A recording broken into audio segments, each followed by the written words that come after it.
الحمدللہ رب العالمین الرحمن الرحیم، تمام تعریفیں اس اللہ کے لیے جو تمام عالم کا رب ہے، بڑا رحمان ہے اور رحیم ہے، رحم کرنے والا ہے۔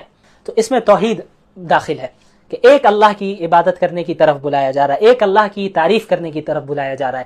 تو پورے قرآن میں جہاں توحید کی تفصیل موجود ہے، سورۃ الفاتحہ میں اس کا نچوڑ موجود ہے۔ یہ پہلی آیت میں توحید کی دعوت دی جا رہی ہے۔ توحید کسے کہتے ہیں؟ ایک اللہ کو ماننا، اللہ کی ذات میں بھی کسی کو شریک نہیں ٹھہرانا، اللہ کی صفات میں بھی کسی کو شریک نہیں ٹھہرانا۔ عبادت کے لائق بھی صرف اللہ ہے، دعا بھی اگر کسی سے مانگی جائے گی صرف اللہ سے مانگی جائے گی، عبادت بھی کسی کے سامنے کی جائے گی تو صرف اللہ سے کی جائے گی۔ جیسا کہ یہاں پہ ہے ایاک نعبد و ایاک نستعین، اس میں احکامات کا بھی بیان ہے کہ ہم آپ کی ہی عبادت کرتے ہیں اور آپ سے ہی مدد چاہتے ہیں۔ تو مدد کس سے چاہیں گے؟ صرف اللہ رب العالمین سے۔ سوال کس سے کریں گے؟ اللہ رب العالمین سے۔ رزق دینے والا اللہ ہے، روزی دینے والا اللہ ہے، اولاد دینے والا اللہ ہے، نعمتوں کو دینے والا بھی اللہ ہے، نعمتوں کو واپس لینے والا بھی اللہ ہے۔ تو سوال کس سے ہوگا؟ صرف اللہ رب العالمین سے۔ تو سوال بھی اللہ سے ہوگا اور عبادت بھی اللہ کی ہوگی، صرف اللہ کی۔ اور عبادت کی جو خاص علامتیں ہوتی ہیں، مثلا رکوع کرنا، مثلا سجدہ کرنا، یہ ساری عبادت کے سائنز ہیں، عبادت کی علامتیں ہیں۔ تو عبادت کی علامتیں بھی اللہ کے ساتھ خاص ہیں۔ اگر کوئی آپ دیوار کے سامنے سجدہ کریں، یعنی دیوار کو سجدہ کریں، کسی درخت کو سجدہ کریں، درخت کے سامنے رکوع کریں، کسی انسان کے سامنے آپ رکوع کریں، سجدہ کریں، تو یہ بالکل جائز نہیں ہے، کیونکہ رکوع کرنا، سجدہ کرنا یہ ایک عبادت کی علامت ہے، اور عبادت کی تمام علامتیں اللہ کے ساتھ خاص ہیں۔ تو رکوع، سجدہ، نماز، روزہ، ذکر اور ساری چیزیں صرف اللہ کے لیے کی جائیں گی۔ وَإِيَّاكَ نَسْتَعِينُ، اور ہم مدد بھی آپ سے ہی مانگتے ہیں۔ سوال، مدد اللہ سے مانگی جائے گی۔ براہ راست اللہ سے مانگنا ہمیں سیکھنا ہوگا۔ چھوٹی چیزوں کو بھی اللہ سے مانگیے۔ آپ اللہ سے بات کیجئے، جس طرح آپ بات کرتے ہیں، اپنے آپ سے بھی بعض لوگ بات کرتے ہیں، تو اپنے آپ سے بات کرنے کے بجائے اللہ سے بات کیجئے۔ یہ آپ ذہن میں رکھیے، اللہ موجود ہے، اللہ دیکھ رہا ہے، اللہ مجھ سے قریب ہے۔ اللہ نے فرمایا وَإِذَا سَأَلَكَ عِبَادِي عَنِّي فَإِنِّي قَرِيب، دوسرے پارے کی آیت ہے، اس کی تشریح انشاءاللہ کل کروں گا، میں ایک نقطہ بتاؤں گا اللہ نے چاہا تو، کہ جب میرے بندے آپ سے میرے بارے میں پوچھیں تو آپ بتا دیں کہ ہم ان سے قریب ہیں۔ تو اللہ ہم سے کہہ رہے ہیں کہ ہم تم سے قریب ہیں، تو پھر ہمیں دور جانے کی ضرورت نہیں ہے نا۔ ہم جب اللہ قریب ہے تو اللہ سے بات کریں گے۔ سارے انسان دور ہیں، ساری مخلوقات دھوکہ دیتی ہیں، ساری مخلوقات ایسی ہیں جو آپ کا ساتھ چھوڑ دینے والی ہیں، لیکن اللہ کی ذات ایک ایسی واحد ذات ہے جو ہر وقت آپ کا ساتھ دینے والی ہے۔ اللہ کی ذات ایک ایسی ذات ہے جو آپ کو ایمان کی طرف بلا رہی ہے، جنت کی طرف بلا رہی ہے۔ دنیا اور دنیا داری تو دوزخ کی طرف بلاتی ہے۔ تو ہمیں اللہ کی طرف جانا ہے، اللہ سے مانگنا ہے۔ تو دعا بھی اللہ سے، سوال بھی اللہ سے۔ اس کے علاوہ صراط الذین انعمت علیہم، اس میں ان لوگوں کا ذکر ہے کہ جن کے ساتھ ہمیں شریک ہونا ہے، ہمیں کن لوگوں کو فالو کرنا ہے اور کنہیں فالو نہیں کرنا ہے، سورہ فاتحہ میں ہی بتا دیا گیا۔ خلاصہ، بریفلی، تفصیل تو پورے قرآن میں موجود ہے۔ فالو کرنا ہے ہمیں صراط الذین انعمت علیہم، ان لوگوں کا راستہ فالو کرنا ہے جن پر اللہ نے انعام کیا۔ اب وہ کون سے لوگ ہیں؟ اسے دوسری جگہ اللہ نے فرمایا النبیین والصدیقین والشہداء والصالحین، کہ نبی ہیں، انبیاء کو فالو کرنا ہے، پروفٹس کو فالو کرنا ہے، جو معصوم ہوتے ہیں، گناہ ان سے ہو نہیں سکتے، وہ انبیاء علیہ الصلاۃ والسلام ہے، انہیں فالو کرنا ہے۔ والصدیقین، اور صدیقین کو فالو کرنا ہے، اور صحابہ کرام کو فالو کرنا ہے۔ والشہداء، اور جو شہید ہو گئے اللہ کے راستے میں ایمان اور اعمال صالحہ کے ساتھ اللہ کے لیے لڑتے ہوئے شہید ہوئے، ان شہداء کو فالو کرنا ہے۔ والصالحین، اور نیک لوگوں کو فالو کرنا ہے، اچھے لوگوں کو فالو کرنا ہے، سلف صالحین کو فالو کرنا ہے، کہ ان حضرات وہ حضرات ہیں جو کتاب و سنت کے مطابق عمل کرتے ہیں۔ ہم انہی حضرات کے راستے کی طرف ہدایت کی دعا اللہ سے ہر نماز میں مانگتے ہیں، صراط الذین انعمت علیہم۔ اور کن لوگوں کے ساتھ نہیں ہونا ہے؟ غیر المغضوب علیہم ولا الضالین، ان لوگوں کا راستہ نہ دکھائیے یا اللہ، ہمیں ان لوگوں کو فالو نہیں کرنا ہے جو مغضوب ہے، مغضوب علیہم۔ مغضوب علیہم کا کیا مطلب ہوتا ہے؟ جن پر اللہ کا غضب نازل ہوا، جن پر اللہ کا غصہ نازل ہوا۔ یہ کون لوگ ہیں؟ مفسرین نے بتایا کہ یہود ہیں۔ تو یہود کیسے ہو گئے مغضوب علیہم؟ ان کے پاس علم موجود تھا، تورات کا علم تھا، تورات میں مذکور تھا کہ محمد رسول اللہ صلی اللہ علیہ وسلم آخری نبی آئیں گے، لیکن انہوں نے ریجیکٹ کر دیا، علم ہونے کے بعد بھی عمل نہیں کیا۔ تو جو لوگ علم ہونے کے باوجود اللہ کی نافرمانی کرتے ہیں، عمل نہیں کرتے، وہ مغضوب علیہم ہیں، ان پر اللہ کا غضب نازل ہوتا ہے۔ تو ہم سب پناہ چاہتے ہیں ایسے افراد میں ہم داخل نہ ہو، اور ولا الضالین، اور نہ ہی ہم ضالین میں ہونا چاہتے ہیں۔ ضالین کون ہے؟